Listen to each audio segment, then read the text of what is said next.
สบายดีและยินดีต้อนรับสู่สุดการศึกษานี้ที่มีชื่อว่ายินดีต้อนรับสู่ Medicare โครงการนี้แม่นนำเสนอโดยแผนกบริการสุขภาพประจำ WI ซึ่งดำเนินโครงการช่วยเหลือด้านการประกันสุขภาพของรัฐวิสคอนซินหรือ SHIP ซึ่งเป็นการบริการสาธารณะในท้องถิ่นสำหรับคนที่มี Medicare ทุกๆรัฐล้วนมีโครงการ SHIP ในวิสคอนซิน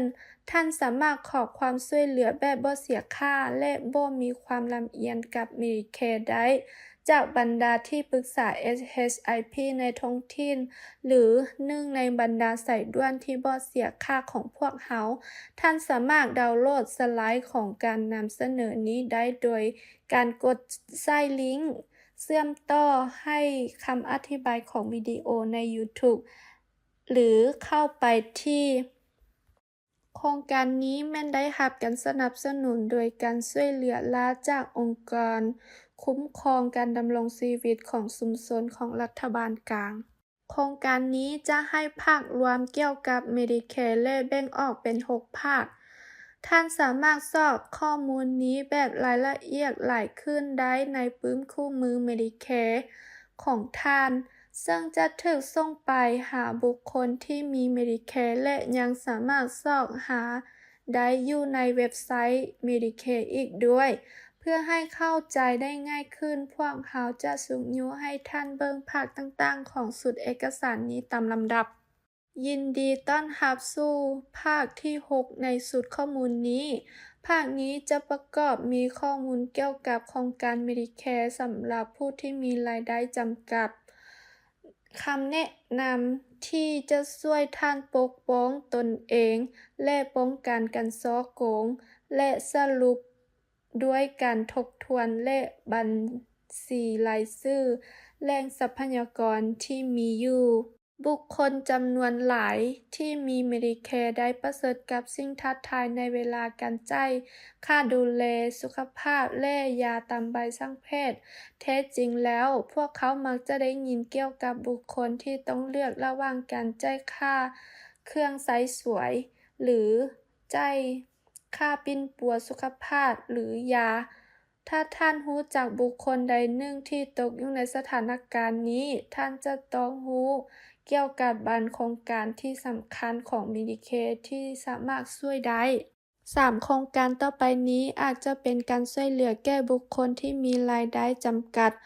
แผน Medicare Swing Plan ให้การช่วยเหลือจากรัฐแก่ผู้ที่มีรายรับและแหล่งทรัพยากรจำกัดถ้ามีสิทธิ์ได้รับโครงการนี้จะจ่ายเบี้ยประกันภัยภาค B ของ Medicare ให้แก่ท่าน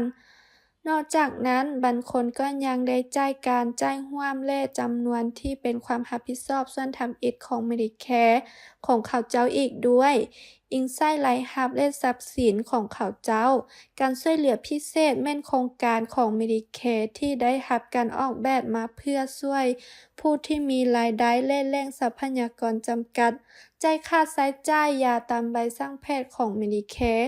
บุคคลที่มีเงื่อนไขจะได้รับการช่วยเหลือในการจ่ายเบี้ยประกันภัยจำนวนที่เป็นความรับผิดชอบส่วนทำอิฐและการจ่ายร่วมของแพทย์ในภาคดีพวกเขาเจ้าโดยอินไซต์รายรับและทรัพย์สินของเขาเจ้านอกจากนั้นพวกเขาก็ยัง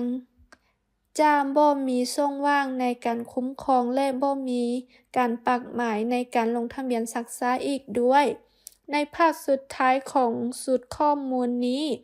พวกเขาจะเว้าเกี่ยวกับ Senior Care ของ WI นี้แม่นอีกโครงการหนึ่งที่สามารถช่วยบุคคลที่มีรายได้จำกัดได้อีกเทื่อหนึ่งระดับการช่วยเหลือของโครงการนี้จะขึ้นอยู่กับรายรับประจำปีของบุคคลใดหนึ่งโครงการช่วยเหลือด้านการเงินแต่ละโครงการมีเงื่อนไขการมีสิทธิ์ได้รับที่แตกต่างกันกดใส่ลิงก์และโทรหาเบอร์ที่ระบุไว้เพื่อเรียนรู้ว่าท่านจะสามารถได้รับความช่วยเหลือของโครงการเหล่านี้หรือบ่ถ้าท่านต้องการความช่วยเหลือท่านสามารถติดต่อหาผู้เชี่ยวชาญด้านสินทดแทน ในท้องถิ่นเพื่อขอความช่วยเหลือแบบ1 ต่อ 1ได้การปกป้องตนเองและการป้องกันการฉ้อโกงการฉ้อโกงและการนำใช้ Medicare ไปในทางที่ผิดแม่นสามารถเกิดขึ้นได้แต่มีบางสิ่งที่สำคัญที่ท่านสามารถเฮ็ดได้เพื่อป้องกันและปกป้องตัวท่านเอง Senior Medicare Portal ประจำ Wisconsin ได้แนะนำขั้นตอนต่างๆที่ปฏิบัติคือขั้นตอนที่ 1 การปกป้องตัวท่านเองและบุคคลอื่นจากการฉ้อโกง Medicare ห้ามให้หมายเลข Medicare ของท่านแก่ผู้อื่นยกเว้นให้แพทย์หรือผู้ให้บริการ Medicare อื่นๆของท่านเท่านั้น สิ่งที่เฮ็ดรักษาบัตร Medicare ของท่านคือการกับบัตรเครดิตระหว่างการลักข้อมูลบัตรประจำตัว ขอให้รู้ว่า Medicare บ่มีทางโทรหาหรือไปเยี่ยมยามเพื่อไขสิ่งใด 1. แก่ท่าน ระหว่างข้อเสนอการให้บริการทางแพทย์ฟรีต่างๆ อย่าลืมว่าถ้าบางสิ่งบางอย่างฟังดูดีเกินความเป็นจริง มันอาจจะบ่แม่น และให้ข้ามมันไป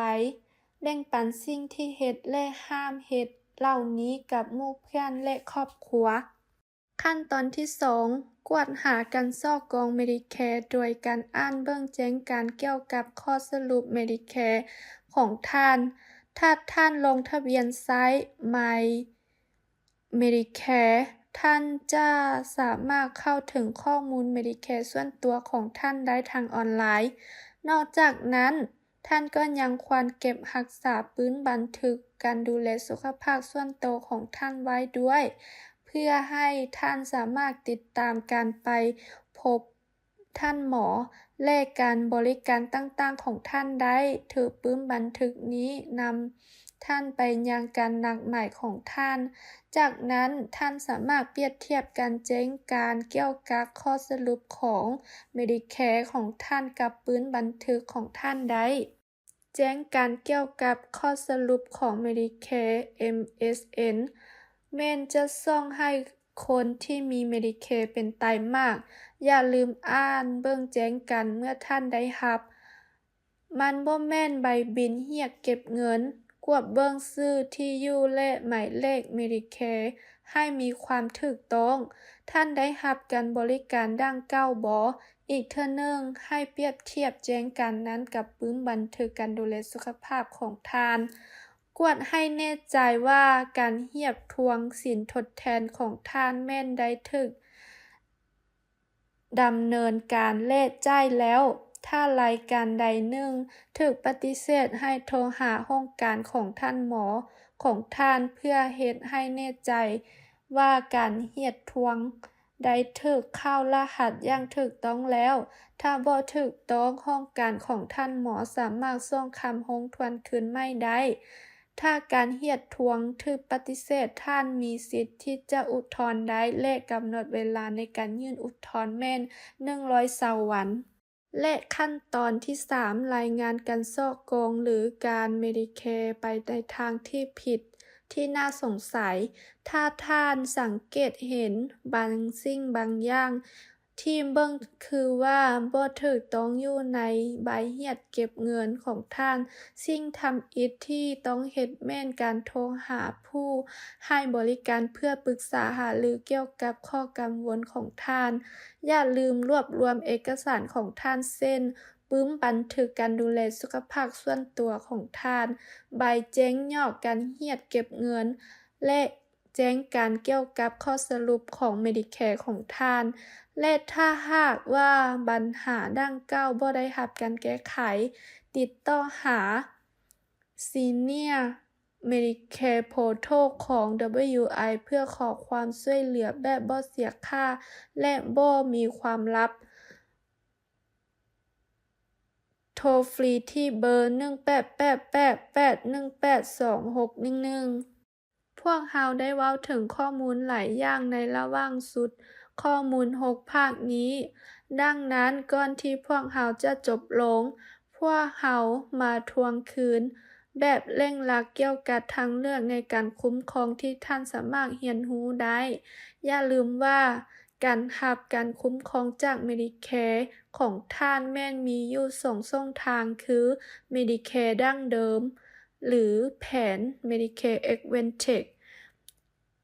Medicare ดั้งเดิมประกอบมีภาค A และหรือภาค B และท่านสามารถเพิ่มการคุ้มครองเพิ่มเติมได้เช่น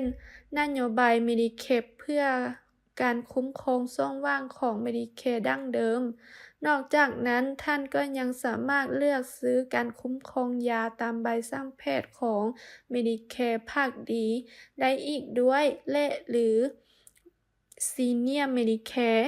หรือท่านสามารถรับการคุ้มครองของท่านผ่านแผน Medicare Advantage ซึ่งจะคุ้มครองการบริการและการอุปกรณ์ของภาค A และภาค B และโดยปกติแล้วรวมทั้งการคุ้มครองจากภาคดีด้วย ท่านสามารถจะเพิ่มการคุ้มครองยากับแผน Advantage บางประเภทได้ถ้ายังบ่ทันถูกรวมเข้าในแผนเทื่อและอีกเทื่อหนึ่งให้จื้อทางเลือกนั้นสำหรับ Senior Care นี้เป็นการสรุปภาคที่1ของโครงการยินดีเข้าสู่ Medicare ข้าพเจ้าหวังว่าข้อมูลนี้จะเป็นประโยชน์แก่ท่าน ภาคต่อไปในสุดนี้จะเว้าเกี่ยวกับพื้นฐาน Medicare รวมทั้ง Medicare ภาค A และ B การนำเสนอนี้แม่นนำมาให้ท่านโดยโครงการช่วยเหลือด้านการประกันสุขภาพของรัฐวิสคอนซินหรือ SHIP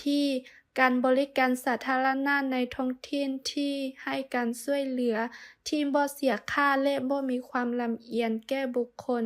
ที่มี Medicare ถ้าท่านมีคำถามเกี่ยวกับ Medicare กรุณาโทรหาบรรดาสายด่วนแบบบ่เสียค่าใดหนึ่งของพวกเราหรือติดต่อกับที่ปรึกษา Medicare ของโครงการ SHIP ในท้องถิ่นได้เลย ท่านบ่จำเป็นต้องไปคนเดียว